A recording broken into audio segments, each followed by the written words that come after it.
possa godere del meritato riposo e nel contempo possa continuare ad offrirsi con generosità. Ringraziamo il Signore Ignazio Sanna perché, considerati i tempi difficili per le vocazioni e la carenza di sacerdoti, ha comunque pensato alla nostra comunità.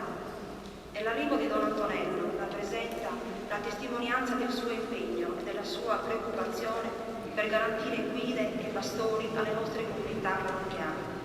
Un saluto particolare al nostro vicino e amato Monsignor Roberto, che sebbene prossimo a lasciare la comunità di Monarchi per lavorare accanto al Vescovo, siamo sicuri e certi che sarà sempre a noi vicino per realizzare un nuovo e rinnovato cammino spirituale.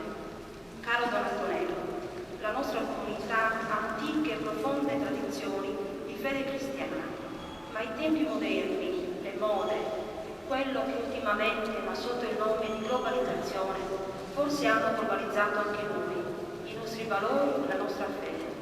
Siamo ansiosi e pronti pertanto a collaborare con lei per un rinnovato cammino di evangelizzazione. Desideriamo con lei continuare a scoprire e camminare verso Cristo, impegnandoci nella vita di ogni giorno ad essere discepoli e testimoni cristiani. Don Antonello, con questa promessa di fattiva collaborazione e dedizione, la comunità parrocchiale Maria Immacolata di Senede la accoglie e l'abbraccia, nella certezza che lo Spirito di Cristo sarà sempre al suo fianco per guidarla, sostenerla e consigliarla. Auguri, Don